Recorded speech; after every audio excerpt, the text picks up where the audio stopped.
Hey everybody, welcome to another Arkham Horror, the card game deck guide for new players. Today we're going to be talking about Luke Robinson from the Dream Eaters cycle, which makes sense, he's the Dreamer. If this is your first time you've seen one of these videos, we build these decks with two core sets and the cycle in which this investigator came from. If you only have one copy of the core set, we recommend picking up two. You will win more. We promise. Travis, why don't you talk about Luke? So, Luke is a purple investigator who is... Well, he's a yellow vest pretending to be a purple one, actually. The biggest things he has going for him are he has pretty reasonable stats. The 2 punch is like a little bit unfortunate, but 3 book is good, 3 foot is good, 4 brain is like pretty great.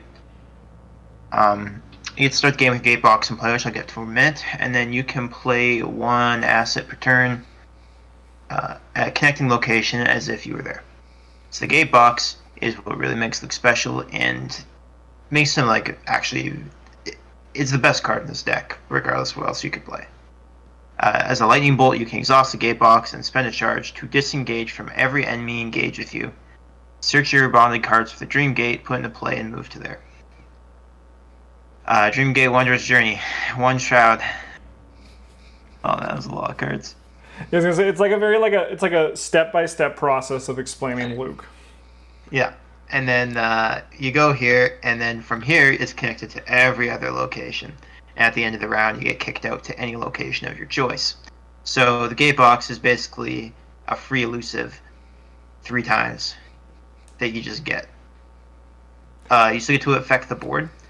Part of the reason that this is such the Dream Gate is so powerful, and by extension the Gatebox, is because while it's connected to each other location, you can use it to get away from enemies that may have spawned on you, and then play a card, play an event at any location, as if you're at any location, and then also at the end of the turn, just move to any other location.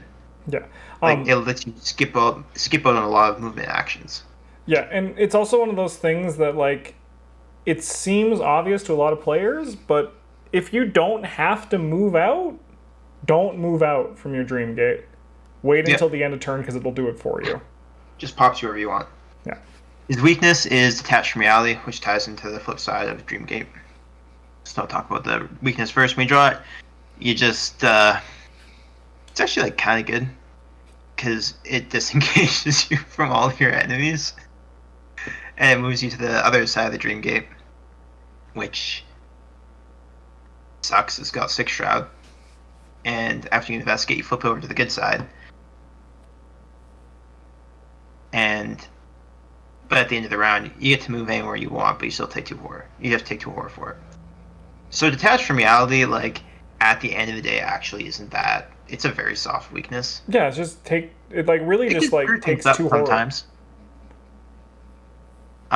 It's worth knowing that the flip side of the Dream Gate is not connected to any locations. So you're stuck there until the end of turn if you don't investigate it. Cool, makes sense. Yeah, you can't play your events other places either. But at the same time, it is like free elusive, disengages you from everything, and then at the end of the turn, you get to move somewhere else. You just have to take 2 brain damage. Mm-hmm. I'd pay that price. 2 horror, move to any location. Let's go. Let's get to the deck itself, shall we, Travis? Yeah, cards. Cool, we'll do the core set cards first. We got 2 copies of Magnifying Glass. As Travis was saying, he is a yellow character covered in purple paint. And Magnifying Glass helps you get better investigating. I imagine because he's purple, he's not going to have many cards that compete with the hand slots, so Magnifying Glass is a pretty easy choice. That is correct. Yeah. Luke, ideally you would want a spell that lets you investigate with your brain, but those just don't really exist in this cycle. You'd want to be playing like Rite of Seeking or Sixth Sense to make use of your 4 brain. So you have to play a couple more cards that pump up your book, but fortunately the core set has like a solid amount of those. Yeah, and then also like with that, we have a lot of comments asking us to make deck guides for using all cycles. We will get there. So like right now we're focusing on just the cycle in which they came from.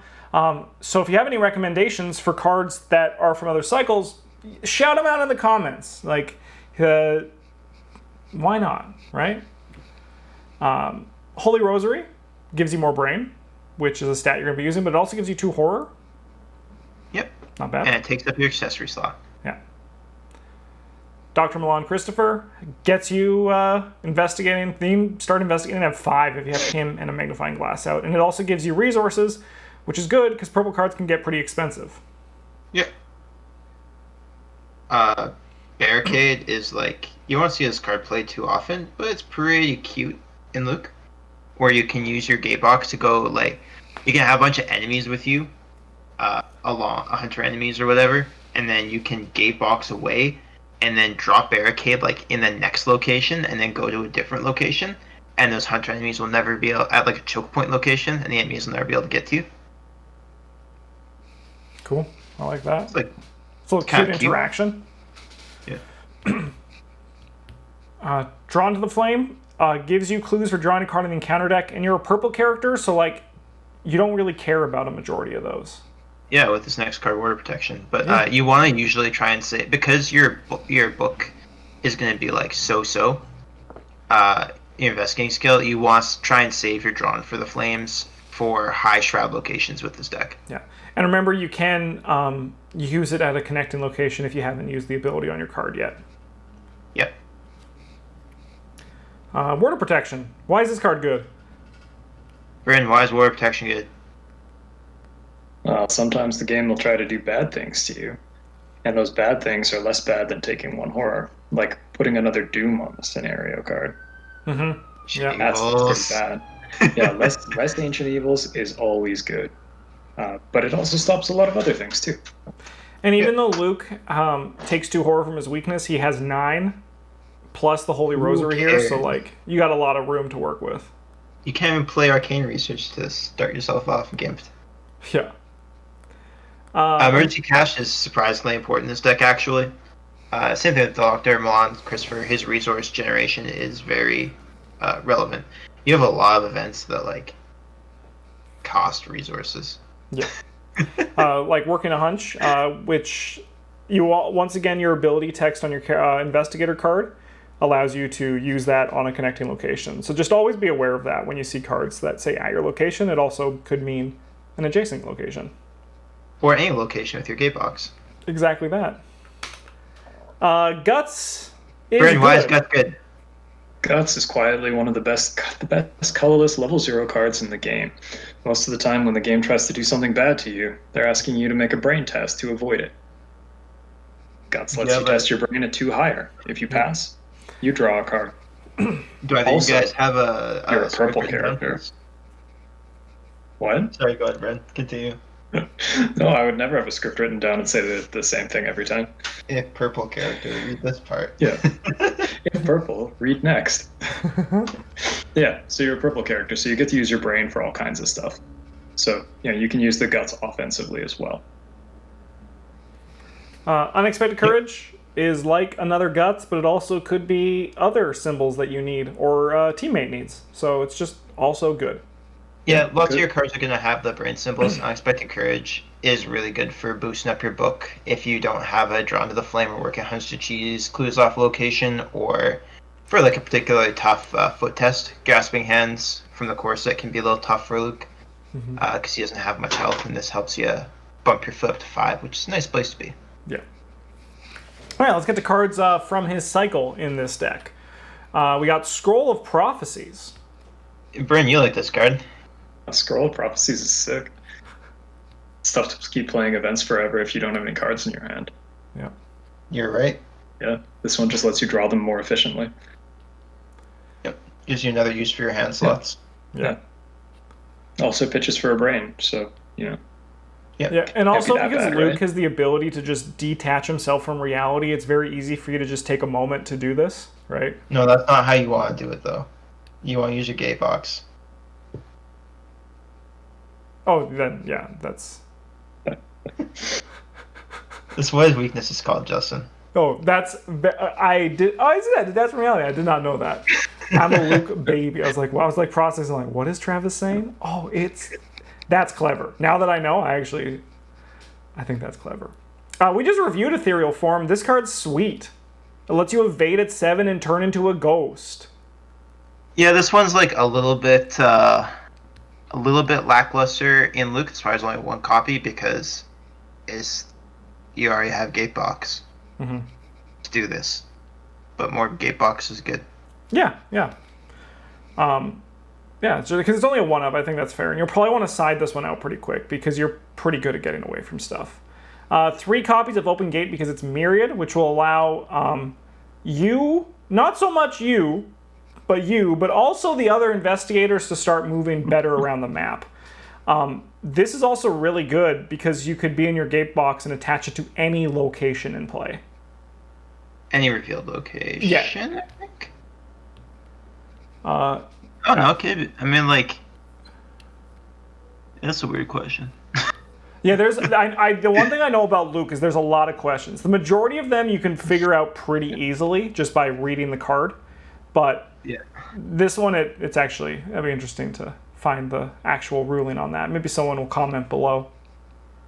Hint, hint. But yeah, no, Open Gate allows for you and others to move freely around the board. You'll always move best because you're Luke, but others will take advantage of it as well. Read the signs. Travis, why is that one in here?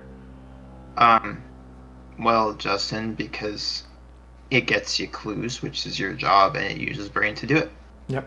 It lets you test at minimum 7, and I mean, you just get to suck 2 clues off of any location. Yeah. Once again, it says on your location, but remember that Luke doesn't care about those rules. Nah, you do it Once a turn, he doesn't care about turn, them. though. Yeah, only once a time. Yeah. If you and then we put got Dr. Milan Christopher, that card basically costs 1. It's true, yeah. Then we got Spectral Razor. This card's sick. This card is actually really good in Luke. Killing enemies is good, but not just that part, where you get to fight with 6. It also lets you engage enemies, so you can, like, if there's an enemy beating up someone else, you can attack them, engage it, and then they take their turn and leave, and then you use your lightning bolt on your gate box to just flit away. Yep. And dump the enemy there. Yeah. That being able to engage enemies with a Spectral Razor is a not often relevant piece of text, but it is very good for Luke. Mm-hmm. All right, let's get to some upgrades. Starting with the core set. There's not much in the core set. There's an upgraded magnifying glass, but honestly, that's pretty low priority because there's a lot of juicy stuff in his cycle. Yeah. Grotesque Statue is expensive, but it's a good card, so if you want it, it can be good. Yeah, like the magnifying glass upgrade kind of goes well with the Grotesque Statue and Scroll Prophecies, where you can pick up your magnifying glass for free, so you don't have to discard it when you play one of those, and then get your use out of it, and then replay your magnifying glass after. Yeah. But let's get to the juicy stuff, because this stuff is all... It's cool, and Grotesque Statue is still a very good card, but it's not as exciting as some of the stuff we're going to get into. So, let's first start with the Empower Selves. So these are all, like, really good. They're really good. Like, Luke's stat line is also really good for them. Yeah, I was going to say they're all really good in combination with the events that use your brain in addition to the other one. Because they just give you +2 to that.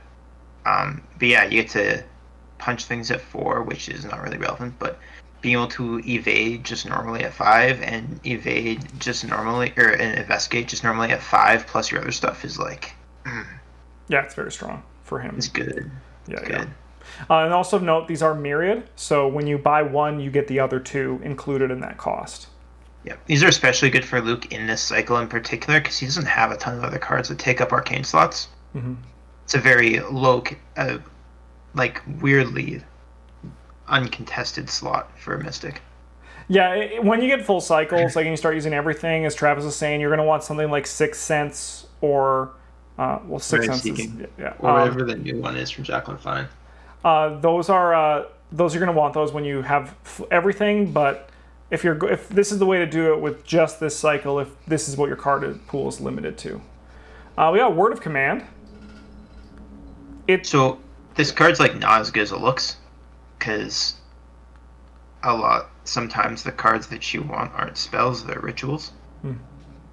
But it is still a nice card to be able to just like tutor up your read the signs, because that location's got too much shroud for you to investigate normally, or to tutor up a spectral razor because that enemy needs to die, or you have an extra action, some extra resources. You can grab a ward of protection to save yourself, or ethereal form. I'm pretty sure that those are spells. I'm gonna feel like an idiot if they're not. Open gate is definitely a spell, so you can find like your second open gate because it doesn't do anything. They're until all you spells, get the Travis. one. You're good.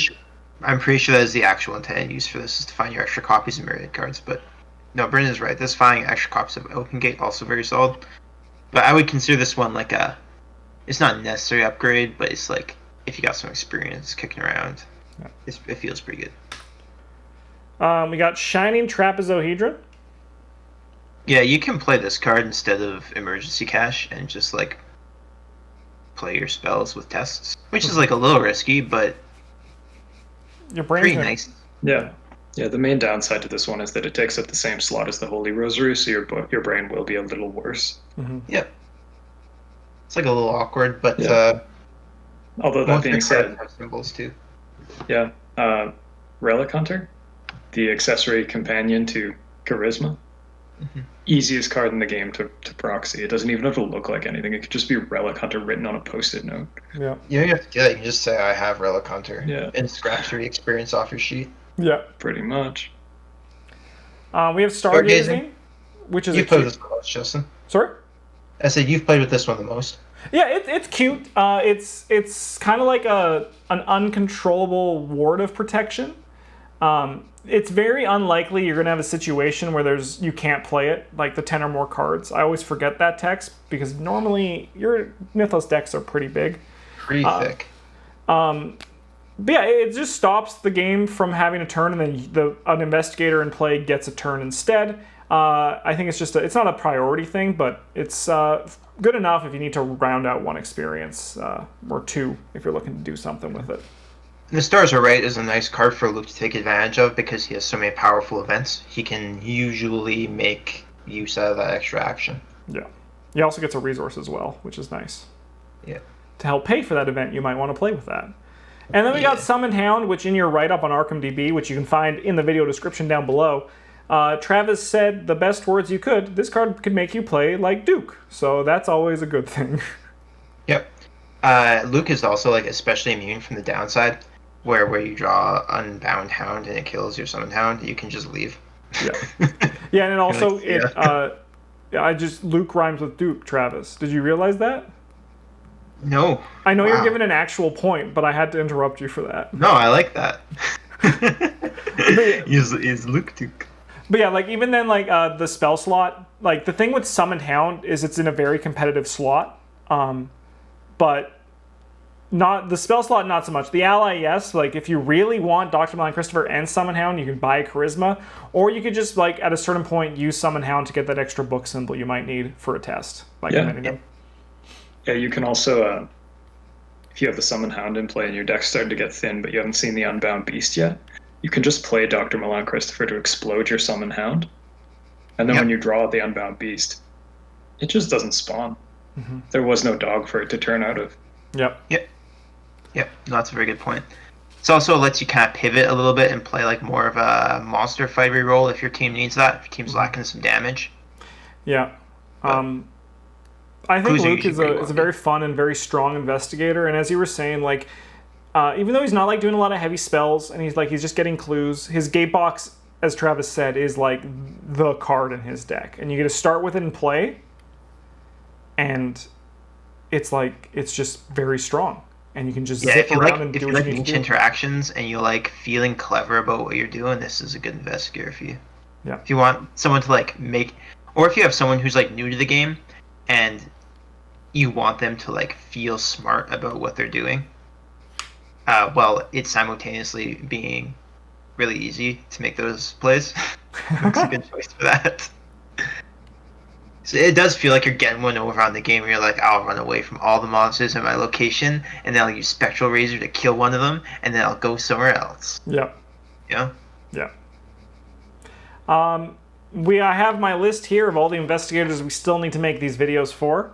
We're not doing the book investigators in this series unless they've been released in a cycle, because obviously we need a cycle in which to limit the deck to. Otherwise, Travis might yell at me a bunch. He was like, what do you mean? I have to chew another everyone in a cycle thing. Those ones take me like 3 hours, man. Yeah, you know, and it takes me a long time to make these slides for those too, so I feel your pain. Not as long, of course. You do a lot more work. I just put a few pictures in and press Control S, so thank you for all this. But if you have any recommendations in chat, or sorry, in the comments down below the video, for investigators you want to see that we haven't made these lists for, let me know and I can put them to the top of the list. Otherwise, when we're done this, we're going to move on to doing some other investigator deck tech guides, and we have a bunch of other stuff in the works. I mean, it is a long time, and we still have a bunch of people on this list that we haven't gotten into yet. Thanks for watching. Have a good one, and as always, GG's.